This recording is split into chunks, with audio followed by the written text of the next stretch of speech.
Thank you so much for the wonderful conference so far. I've really learned a lot, and I'm excited to present this work with Abhijit Banerjee, Emily Breza, and Arun Chandrasekhar.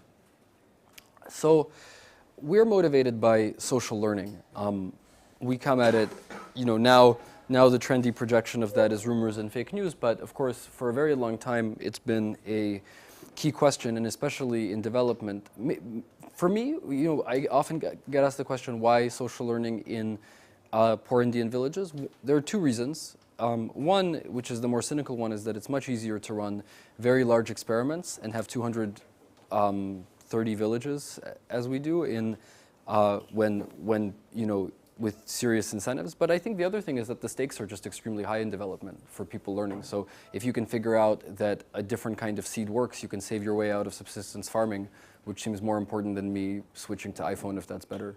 And so there's a large literature identifying empirically that social learning does happen, and then taking those models and running with them theoretically and thinking, well, who should you inform then? The usual thing.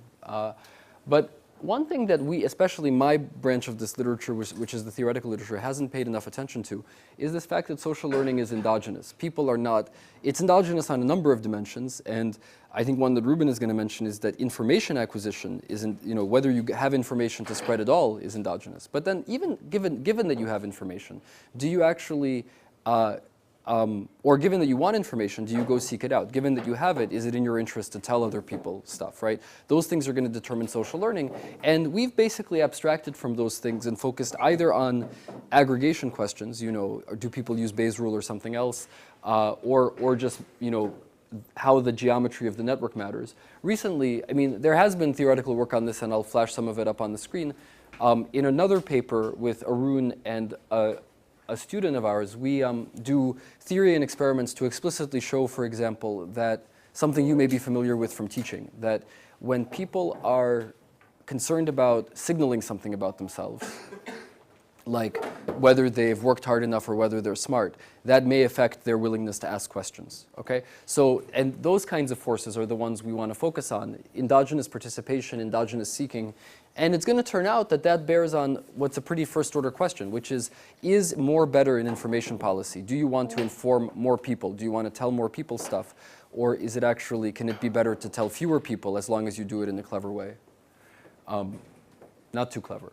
So we were offered a convenient setting for this by the Indian demonetization, which I think many people know about. I'll sketch extremely briefly. I don't have time for a proper development talk, so I'm going to tell you only, I'm happy to answer questions about the policy, but on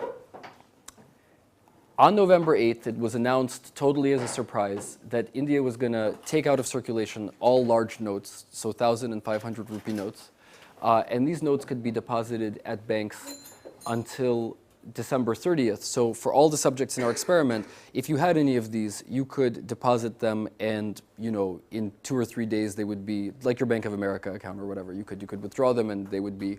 So this was in fact, the policy sort of didn't hurt people, at least the ordinary people we're concerned with, that much. There's a lot else to say about it.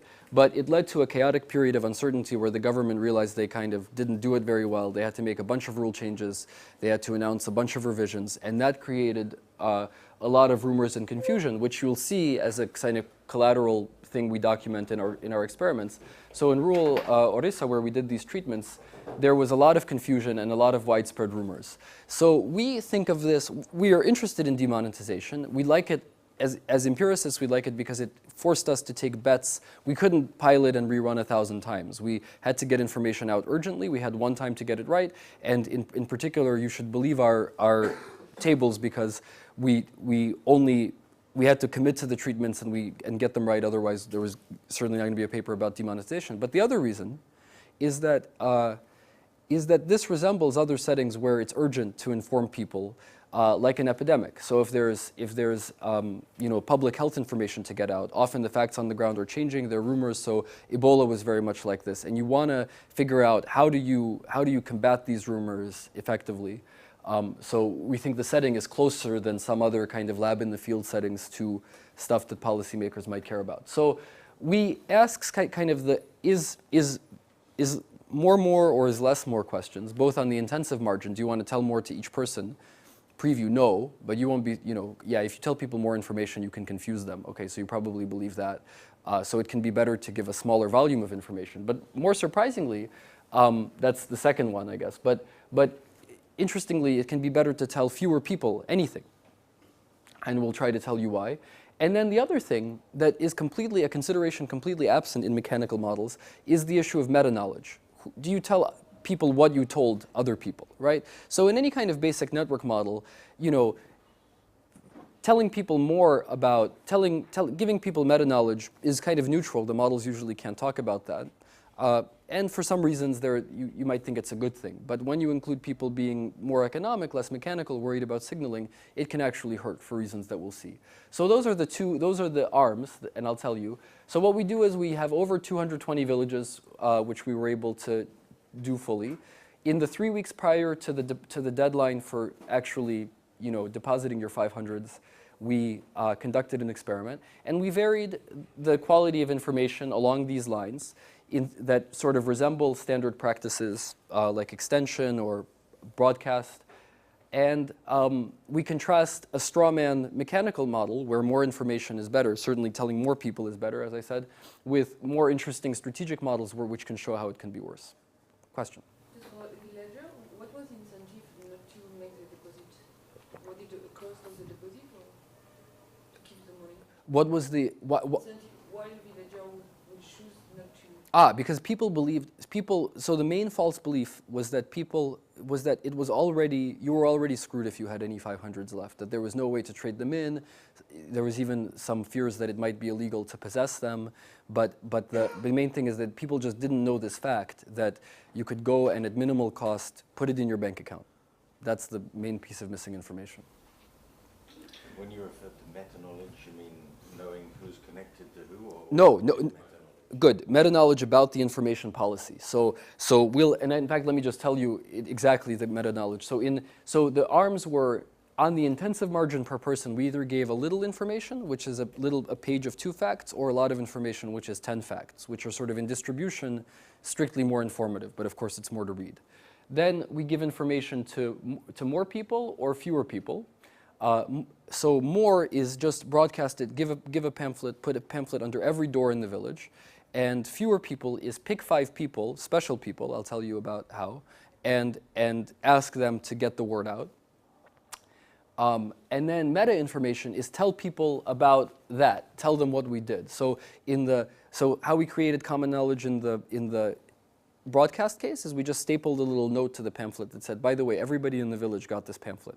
And if we wanted to create common knowledge in the seed case, where we targeted 5 distributors, we gave everyone in the village just a little slip of paper that said, we've delivered some important information about demonetization. These 5 people have it.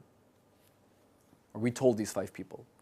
So it's not, by the way, if you're a stickler, we didn't literally create, who knows what common knowledge literally is, but we did our best to make it public. It's not perfectly public. People might not have believed us, whatever, okay.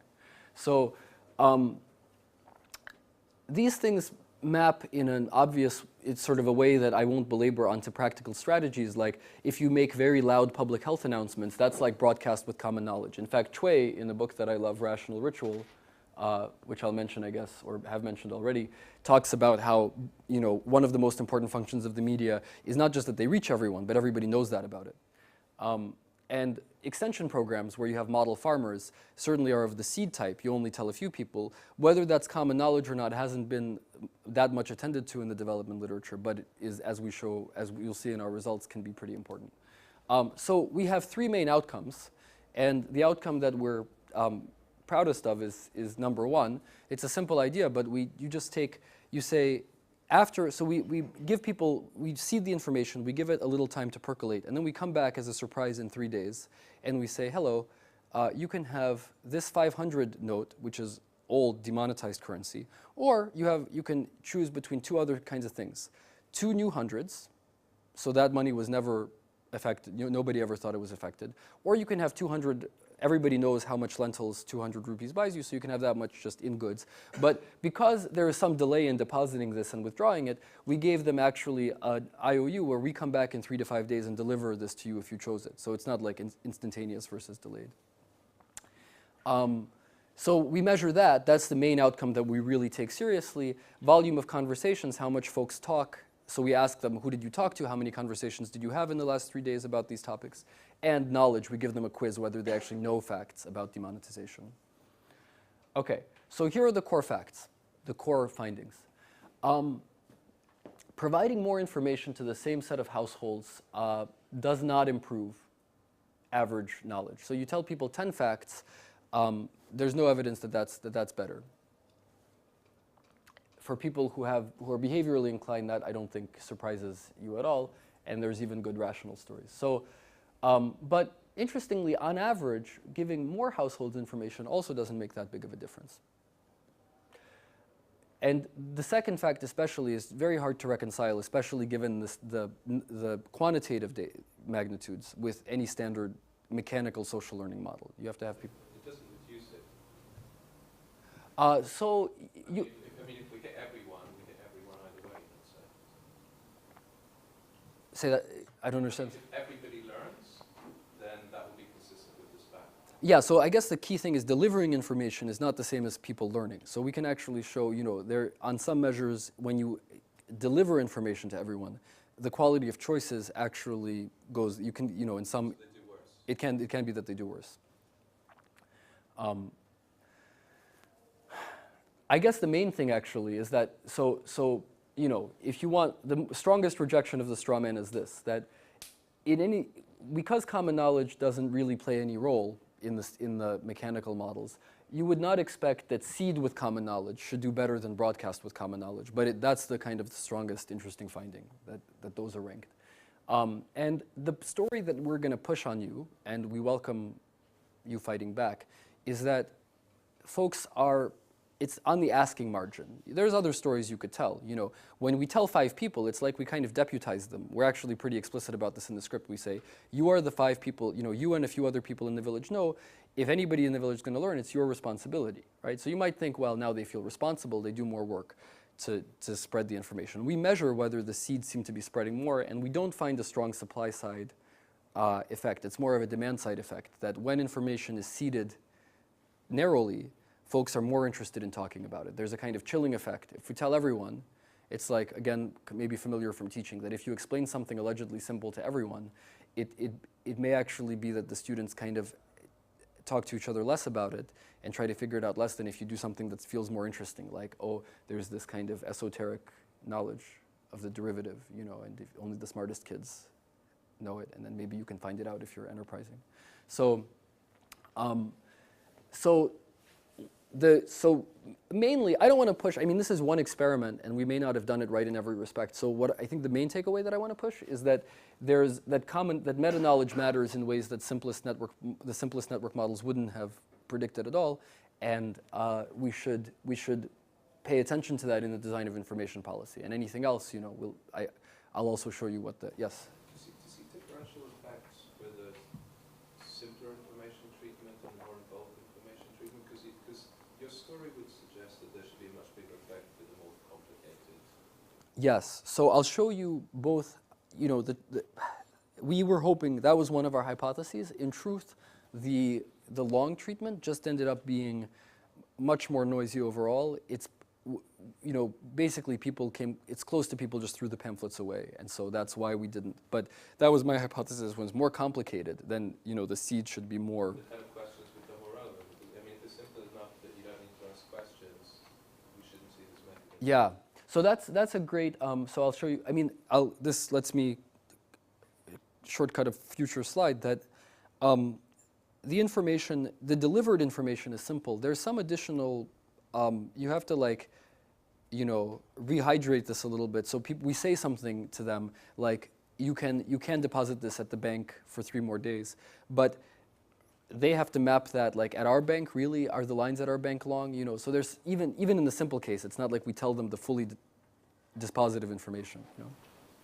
Yeah. Are you square the demand side effect on the seeding with this idea of stigmatization we were talking about earlier, about difficulty of asking questions when you're uninformed because of the negative signal in that mind? And elaborate a little more on why it might be. So you're saying when you seed what happens, most of these people come to ask these informed people. Mm-hmm. Well, they don't. They actually talk. They just talk more all around. They don't always ask them. There's just more incidental conversation. But Right.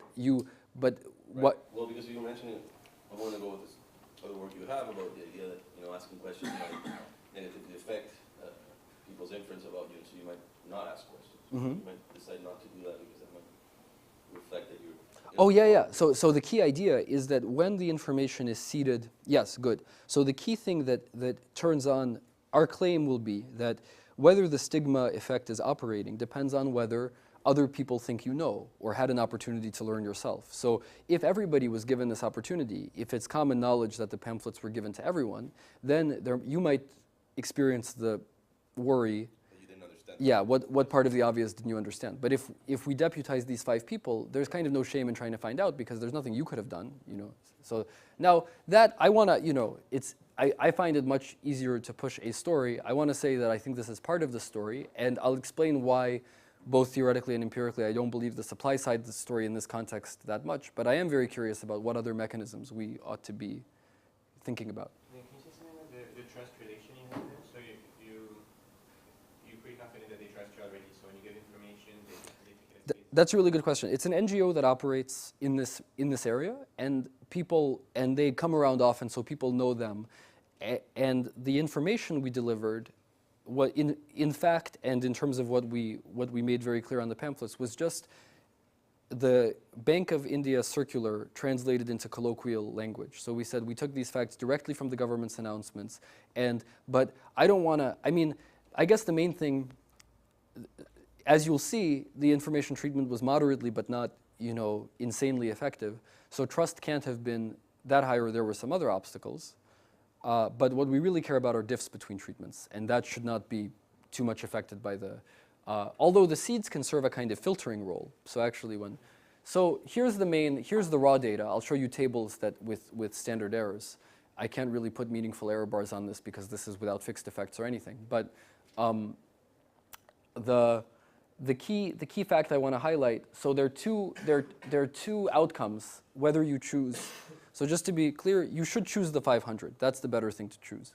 And we look at whether people choose the 500, and we look at how much people report talking. So these things, first of all, you know, track each other, so it seems like it's by talking that they learn, just very casually.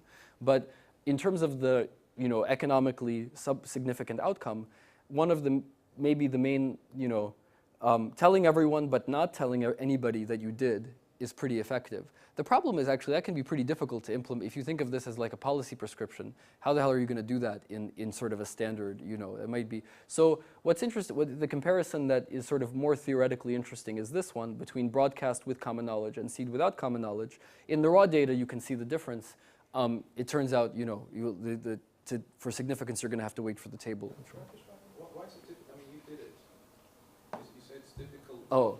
to do it, and yet you're showing us that you've done it. Yeah, I guess an argument that's often adduced for broadcast by practitioners is that you don't have to find anyone, you don't have to pay any. The per person delivery cost of slipping a pamphlet under the door is really the so broadcast is usually affected by kind of like a Radio or TV or something. yeah, and I'm saying that's hard to do without common knowledge.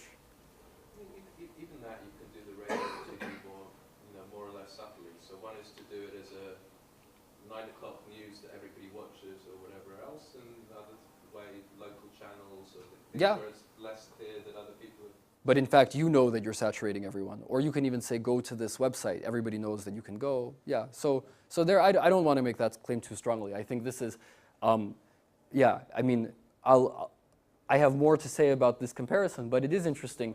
Maybe another thing to notice is that the presence of common knowledge has very different effects across broadcast, where it hurts, its presence hurts, and seed, where its presence obviously helps. Why does it help in seed? Because if I only tell 5 people, but I don't tell anyone about that, you know, you have to, like, someone has to be able to find these people.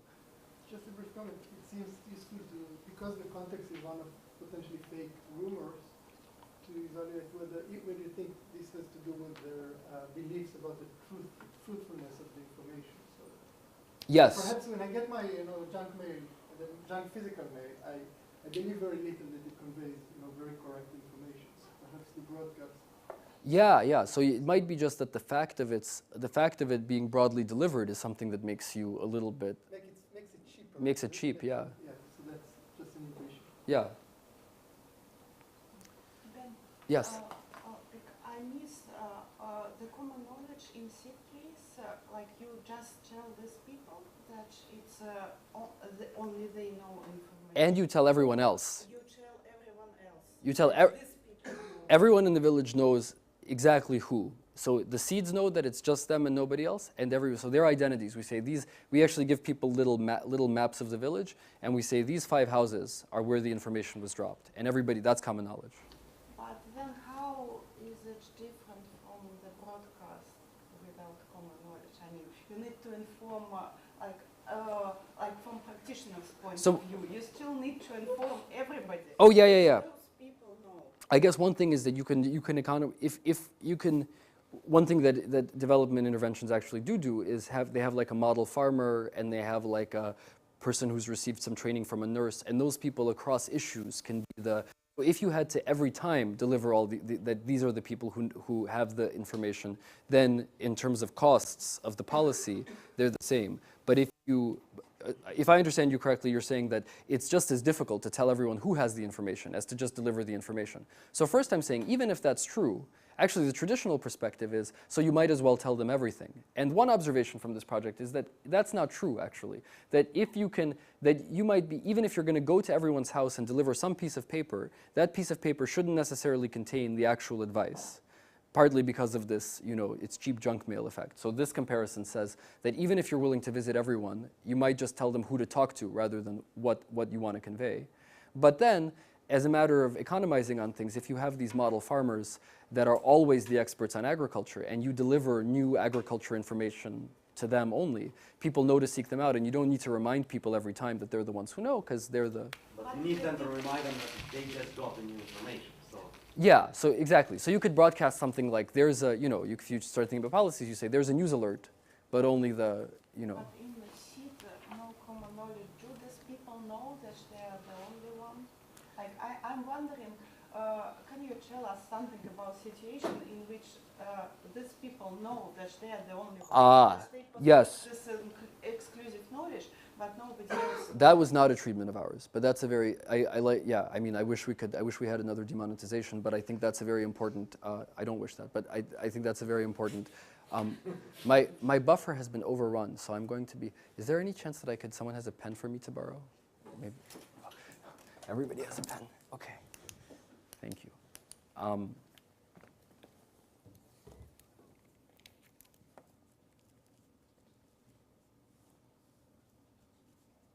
Okay, so, great, okay.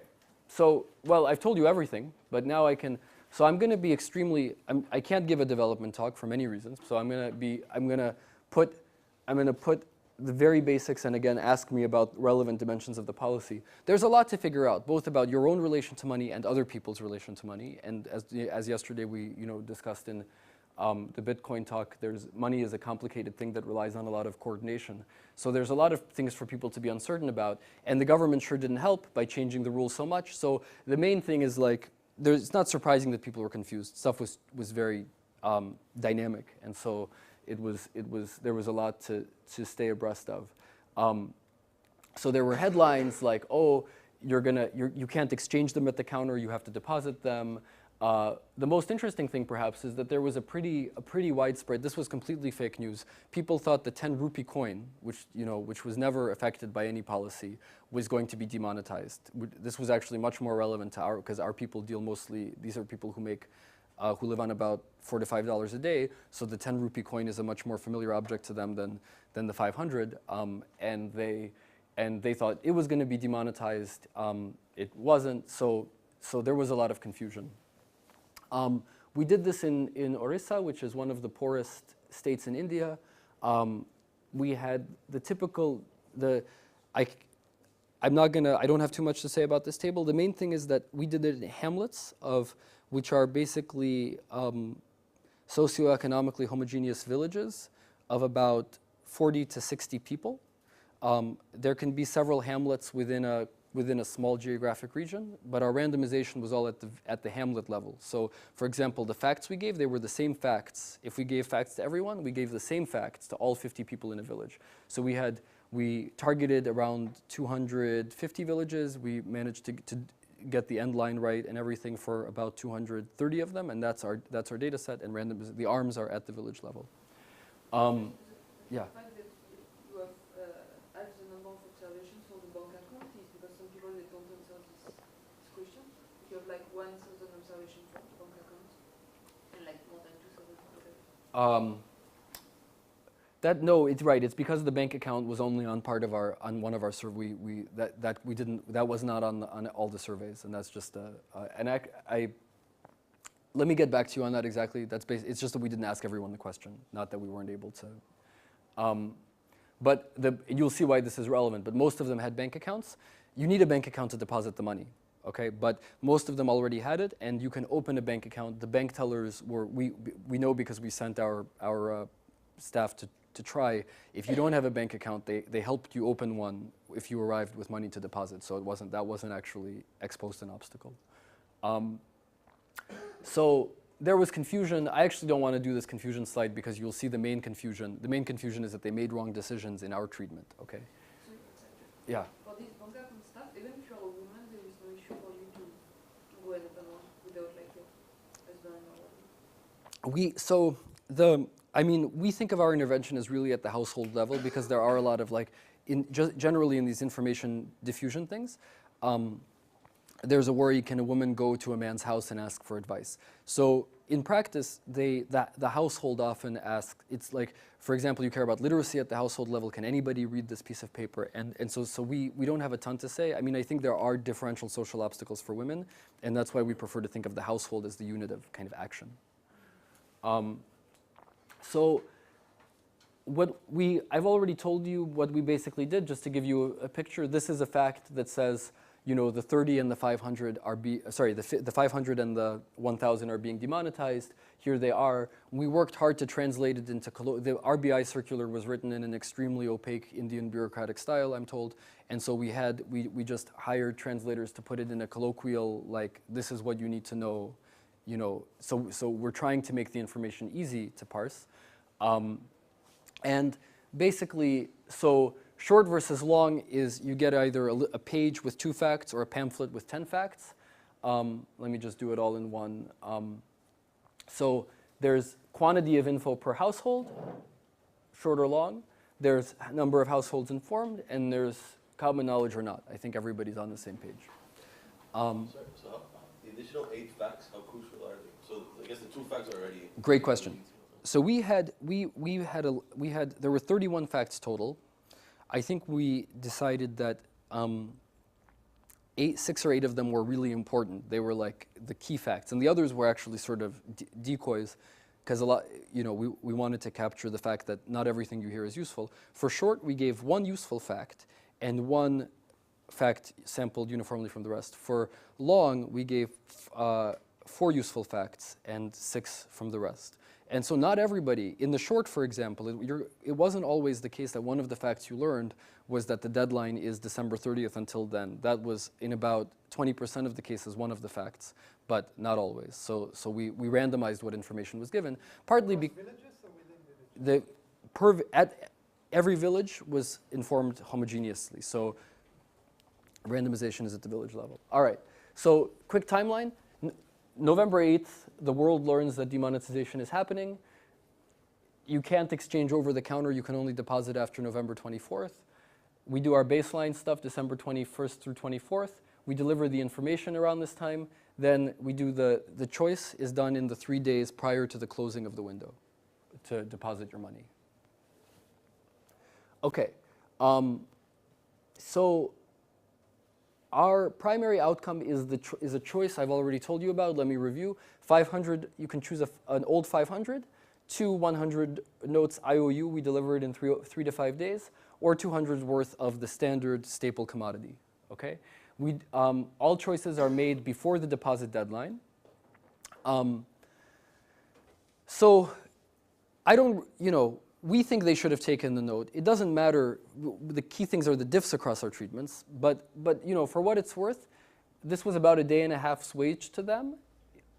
And while there were costs, like you need to go to the bank, we document that, you know, 86% of the people that we asked had bank accounts. The actual wait time that we checked was about 10 minutes. People didn't think it was way higher than that, and the nearest bank was rarely more than you know 20 to 25 minutes away. So it seems like you should be willing to take about an hour to earn a day's wage.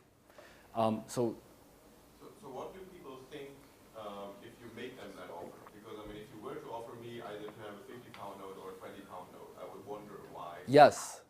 So I think people's inference off of the offer is very significant.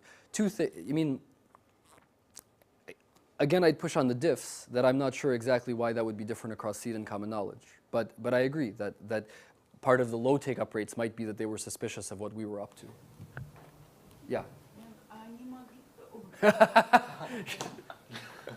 sorry. Could they withdraw money through ATMs or for like just a cash after depositing this to a bank account? They needed to wait, so they needed to wait about this amount of time for it to become available in their balance. By this point, there were no liquidity. Initially, the banks just ran out of money because people went crazy. But by December 27th, the banks had enough money, and there was just a standard thing that if you put money in the bank, then you can't take it out. You can't. It doesn't show up in your balance for a few days. Oh, okay. But after that, you could just take it as any cash you want. Yeah. And none of our people, the point of this program, by the way, was to expropriate criminals who had large hoards of large bills. It failed at that, but all our people had like $20, so. Okay, why did people not take it? Because they thought they couldn't deposit or use it anymore. There were other concerns that they had, but this is really the reason. Okay, when we asked them, they said this is illegal, this money is not, you can't do anything with this money anymore.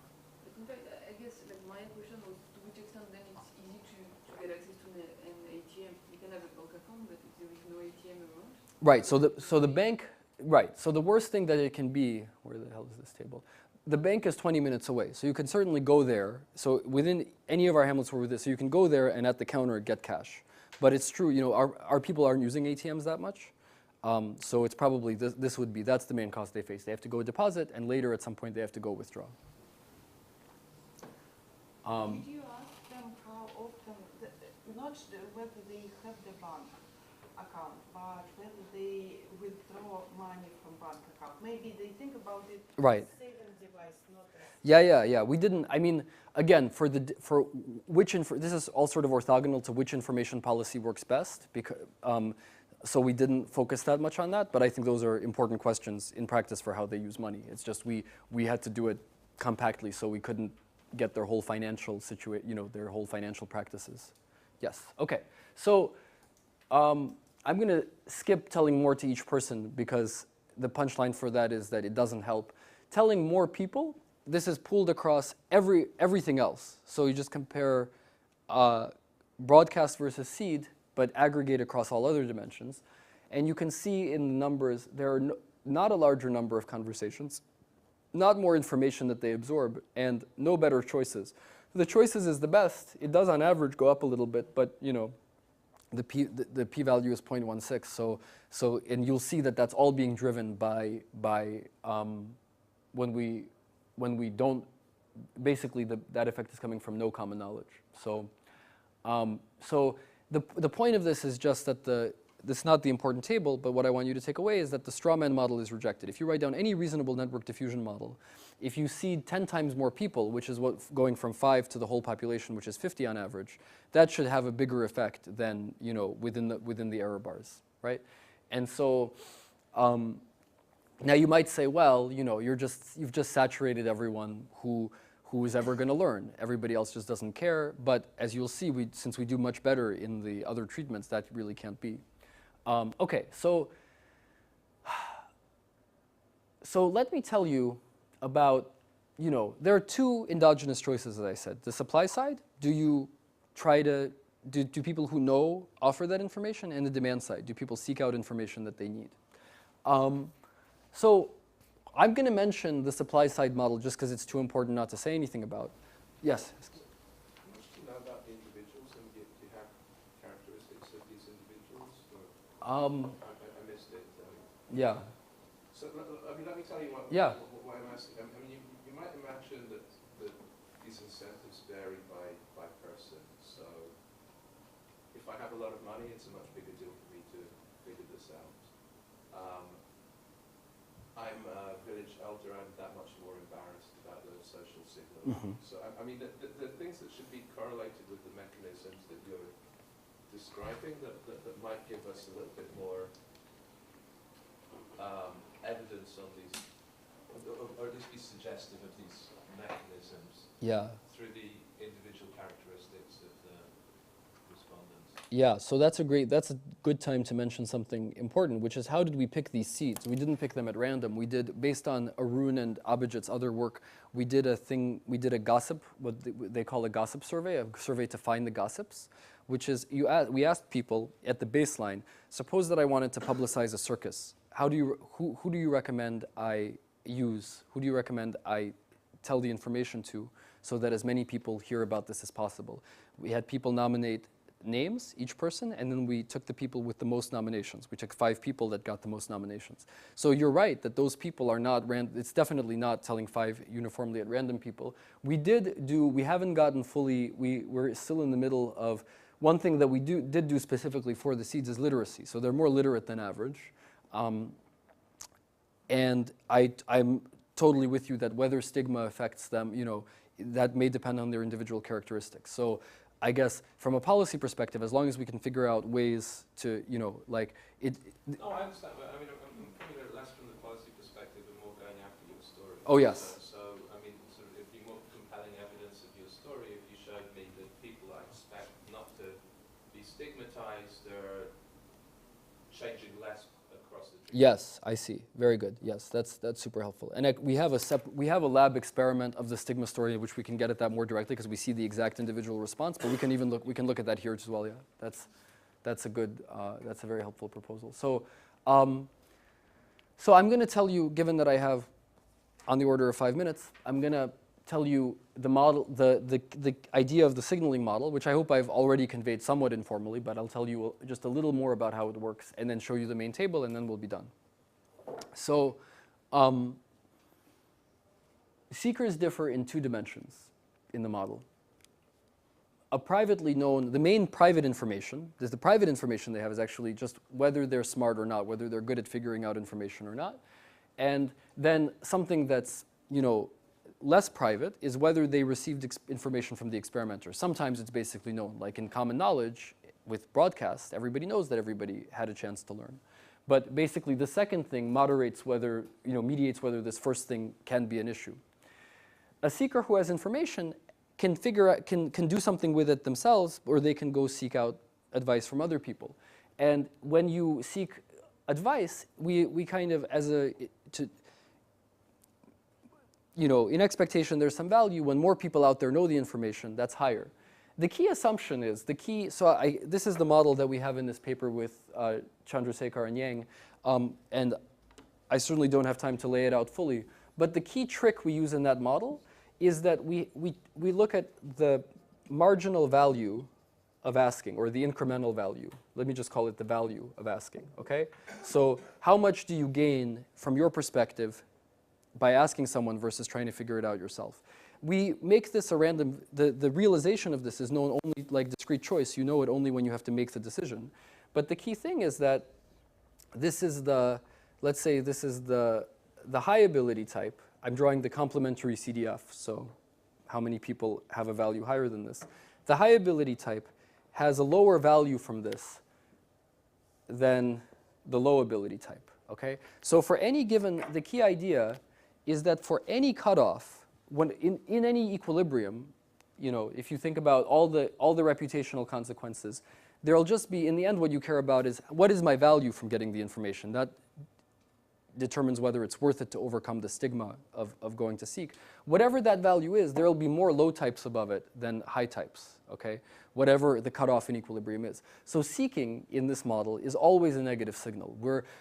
So we like that we set it up in this kind of discrete, choicey way. There's no refining. It's actually better for telling our story than the typical two-type, two-action kind of signaling models. But the punchline is just for this very simple reason that there are more low types above any cutoff of value.